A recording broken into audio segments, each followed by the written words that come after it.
అందరికీ నమస్కారం. భారతీయ జనతా పార్టీలోకి ఆంధ్రప్రదేశ్ మాజీ ముఖ్యమంత్రి వర్యులు రాజంపేట ఎంపీ అభ్యర్థి అయినటువంటి శ్రీ నల్లారి కిరణ్ కుమార్ రెడ్డి గారు మరియు అన్నమయ్య జిల్లా అధ్యక్షుడు సాయి లోకేష్ గారు, అన్నమయ్య జిల్లా ఇన్ఛార్జ్ చంద్రమౌళి గారు, తర్వాత కోడూరు అసెంబ్లీ కన్వీనర్ గడ్డం చెంగలరాజు గారు, రాష్ట్ర కార్యవర్గ సభ్యులు పనతల సురేష్ గారు, తర్వాత మండలాధ్యక్షుడు రాజగోపాల్ రెడ్డి గారు, వీరందరి సమక్షంలో మరియు భారతీయ జనతా పార్టీ కుటుంబ సభ్యుల సమక్షంలో భారతీయ జనతా పార్టీలో నేను చేరడం జరిగింది. వారందరూ కూడా నాకు రైల్వే కోడూరులో ఆత్మీయ ఆహ్వానం ఇవ్వడం జరిగింది. దీనికి చాలా సంతోషం, వారందరికీ కృతజ్ఞతలు. ఈరోజు భారతీయ జనతా పార్టీలో నేను రావడానికి ప్రధాన కారణం ఇది ఈరోజు తీసుకున్న నిర్ణయం కాదు, ఈరోజు వచ్చిన భావజాలం కాదు. ఇది చాలా సంవత్సరాల పాటు ఈ భావజాలం పట్ల ఆకర్షితులై ఉన్నప్పటికీ ఇక్కడ ఉన్న స్థానిక పరిస్థితులను బట్టి దాదాపు 11 సంవత్సరాల పాటు వైఎస్ఆర్సీపీ పార్టీని కొనసాగడం జరిగింది.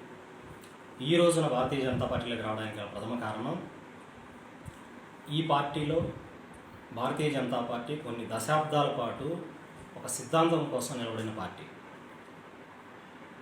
అంత మంచి ఆర్గనైజేషన్ స్ట్రక్చర్ ఉన్న పార్టీ.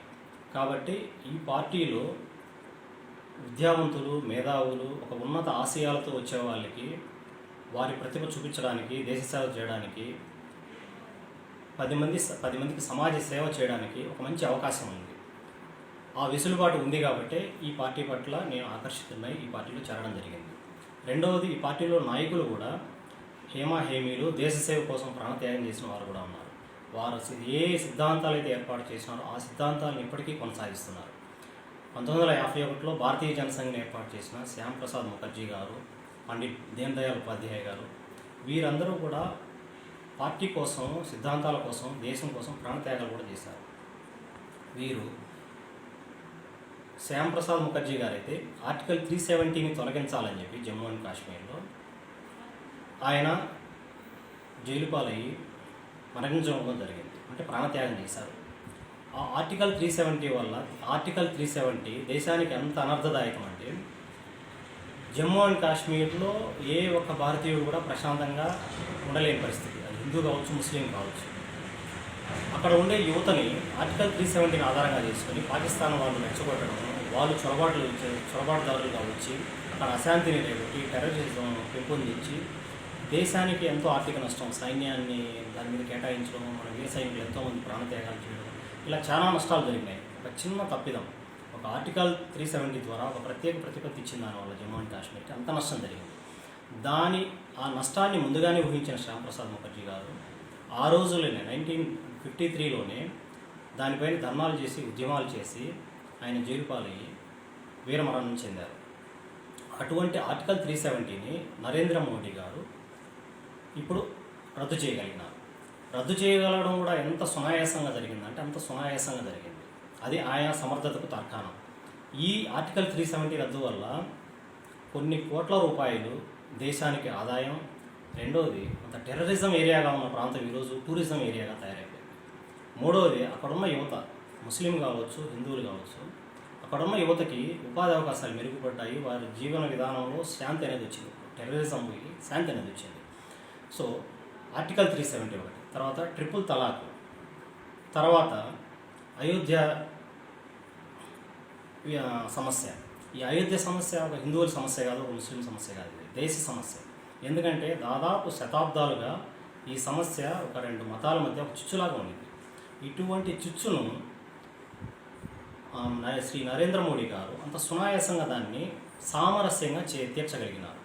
ముస్లింలకి ఒక పరిష్కారం దొరికింది, హిందువులకు ఒక పరిష్కారం దొరికింది. ఒక అయోధ్య అంశం అంత సునాయాసంగా తీరిపోయి ఈరోజు శాంతి భద్రతలు నెలకొన్నాయి. ఈరోజు ఇట్లా అంటే ఎంతటి పెద్ద సమస్యనైనా సరే ఆ సమస్యను అలాగే ఉంచకుండా ఆ సమస్యను పరిష్కరించి దేశంలో ఒక సౌభ్రాతృత్వం, ఒక శాంతియుత వాతావరణం తీసుకురావడము, ఇదే భారతీయ జనతా పార్టీ యొక్క గొప్ప లక్షణం, ఆ పార్టీ నాయకుల యొక్క గొప్ప లక్షణం. తర్వాత ఈ కార్గిల్ వార్ కూడా జరిగింది. ఆర్టికల్ 370నే కారణం అని చెప్పుకోవాలి మనం కార్గిల్ వార్ కూడా, ఎందుకంటే ఆ చొరబాటుదారులు రావడము ఇదంతా కూడా మనకు. సో ఈ నాయకుల విషయం తీసుకుంటే శ్యామ్ ప్రసాద్ ముఖర్జీ గారు కావచ్చు, దీన్ దయాళ్ ఉపాధ్యాయ గారు కావచ్చు, అటల్ బిహారీ వాజ్పేయి గారు, ఒక్క ఓటు కోసం ప్రధానమంత్రి పదవినే వదులుకున్న త్యాగమూర్తి. ఎల్కే అద్వానీ గారు కావచ్చు, శ్రీ నరేంద్ర మోడీ గారు కావచ్చు, వీళ్ళందరూ దేశం కోసం, పార్టీ కోసం, వాళ్ళు నమ్మిన సిద్ధాంతాల కోసం కుటుంబాలను వదులుకున్నారు. ఈ దశాబ్దాల పాటు వాళ్ళ జీవితాన్ని దేశం కోసం పణంగా పెట్టినారు. ఇలాంటి వ్యక్తులు వీళ్ళు మనకు ఆదర్శం.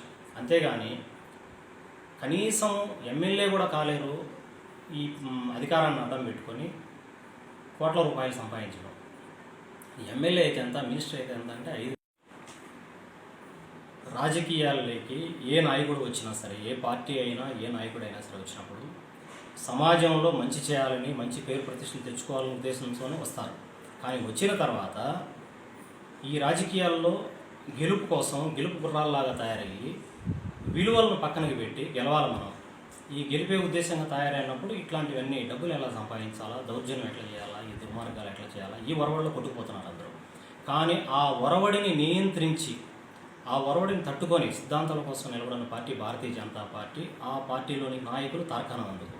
కాబట్టి వాళ్ళందరూ మనలాంటి వారికి, నాలాంటి వారికి మార్గదర్శకత్వం. తర్వాత ఈరోజు ఒక ఎమ్మెల్యే అయిన వ్యక్తి లేదా ఎమ్మెల్యే కాని వ్యక్తి కోట్ల రూపాయలు సంపాదిస్తామంటే దాదాపు 15-16 సంవత్సరాలు కేంద్రంలో ప్రధానమంత్రి స్థాయిలో లేదా కేంద్ర మంత్రుల స్థాయిలో ఉన్నవారు వాళ్ళు ఎన్ని లక్షల కోట్లు సంపాదించవచ్చు. కానీ వాళ్ళు సంపాదించిందంతా వాళ్ళ జీవితాలే దేశం కోసం, పార్టీ కోసం, సిద్ధాంతాల కోసం అర్పించారు. అలాంటి వ్యక్తులు మనకు మార్గదర్శకత్వం. తర్వాత నరేంద్ర మోడీ గారు ఈరోజు సనాతన ధర్మానికి దిక్కులాగా నిలిచారు. పెద్ద దిక్కు ఆయన. సనాతన ధర్మం అంటే మన జీవన విధానం. మన హిందుత్వం అనేది కొంచెంసేపు పక్కన పెడితే మన సనాతన ధర్మం మన భారతదేశానికి ఉన్న ఔన్నత్యం. ఆ ఔన్నత్యాన్ని కాపాడే పెద్ద దిక్కు శ్రీ నరేంద్ర మోడీ గారు. ఆయన ఈ దాదాపు దశాబ్దాలుగా మనం వారి వెంట ఉన్నా లేకున్నా ఈ రోజున వారు ఏదైతే సిద్ధాంతం కోసం పార్టీని ఏర్పాటు చేసినారో ఆ సిద్ధాంతాన్ని నెరవేరుస్తున్నారు. ఇంకా చాలా ఉన్నాయి చేయాల్సినవి. మనం ఈరోజు మనందరము వాళ్ళకి సపోర్ట్ చేయవలసిన బాధ్యత మన పైన ఉంది. ఎందుకంటే అయోధ్యలో రామాలయం కడతానే ప్రతి ఊరిలో మనం పూజలు, ఊరేగింపులు చేసినారు. కానీ ఎంతమందిని మనం మన బాధ్యతను నిర్వర్తించాం. దాంట్లో మన బాధ్యతలను నిర్వర్తించుకున్నా సరే ఈ రోజున మనం ఆ పండగ చేసుకున్నాం. ఇది ఒక హిందువుల పండగ కాదు. ఎందుకంటే అయోధ్య సమస్య తీరిపోవడం అనేది ప్రతి భారతీయునికి ఒక పెద్ద విషయం. అది ఎందుకంటే ఒక శాంతి అనేది వచ్చింది. ఆ సమస్యను పెట్టుకొని మత చిచ్చు లేకుండా ఒక సామరస్యత అనేది వచ్చింది. అది గొప్ప విషయం. సో మనం ఈరోజు మనం వాళ్ళకు బాధ్యత వహించకుండా, వాళ్ళకు మనం సపోర్ట్ చేయకుండానే ఆ ఫలాన్ని పొందగలిగినాం. ఇంకా వాళ్ళు చేసేటివి చాలా ఉన్నాయి. సిటిజన్షిప్ అమెండ్మెంట్ యాక్ట్ కావచ్చు, నేషనల్ రిజిస్టర్ ఫర్ సిటిజన్స్ కావచ్చు, యూనిఫామ్ సివిల్ కోడ్ కావచ్చు. ఇలాంటివి చాలా విషయాలు దేశ సమగ్రత కోసం, సార్వభౌమాధికారం కోసం, సౌభ్రాతృత్వం కోసం, శాంతి కోసము వారు చేయాల్సినవి చాలా పనులు ఉన్నాయి. వారు ఈ పనులన్నీ చేయాలంటే మనం వాళ్ళకి సంఘీభావం తెలిపి వాళ్ళకు మనం ఓటు వేసి గెలిపించాలా, వారి వెనకల మనం నిలబడాలా.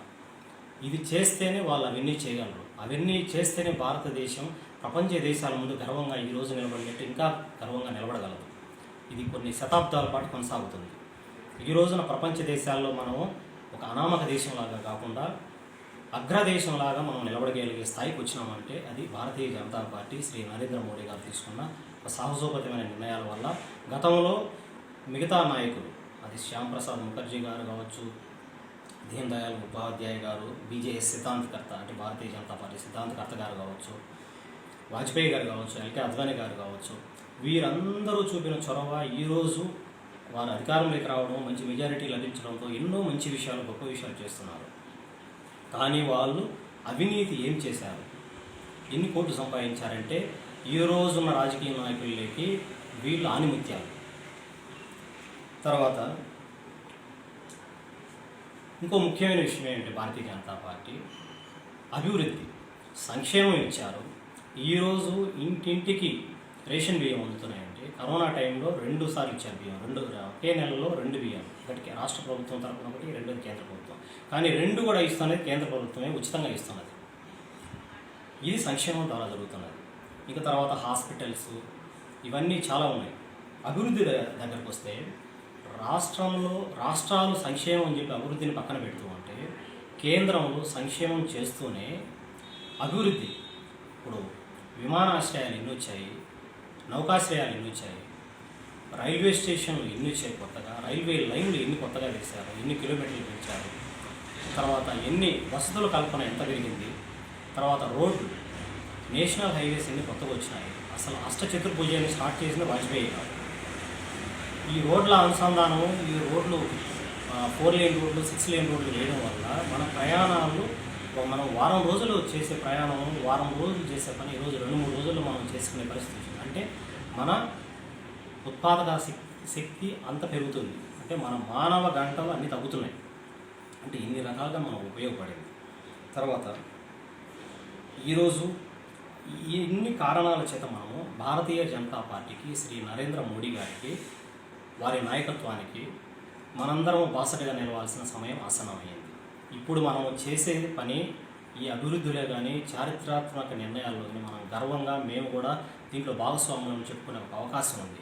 ఇది స్వాతంత్రోద్యమం లాంటి ఒక కీలకమైన ఘట్టం, కీలకమైన నిర్ణయం తీసుకోవాల్సిన పరిస్థితి. కులాలు, ఈ చిన్న చిన్న విషయాలు ఇవన్నీ వదిలేసి దేశం కోసం ఆలోచించాల్సిన సమయం ఆసన్నమైంది. ఈ కోడూరు ప్రజలందరికీ నేను చేసే విన్నపం ఏంటంటే, మోడీ గారిని, భారతీయ జనతా పార్టీని సపోర్ట్ చేయండి. దీని ద్వారా రాజకీయాల్లోనే కాదు, రాజకీయాల్లో, ఈ వాతావరణంలో, అవినీతి విషయంలో అన్నింటిలో కూడా పెను మార్పులు సంభవించి దేశాభివృద్ధి చాలా బాగుంటుంది. ఈ రాజకీయాల్లో కూడా పెను మార్పులు సంభవిస్తాయి. కాబట్టి మనందరి బాధ్యత మనం భారతీయ జనతా పార్టీని, మోడీ గారి నాయకత్వాన్ని సమర్థించడం. ఇదే నా విన్నపం. కృతజ్ఞత.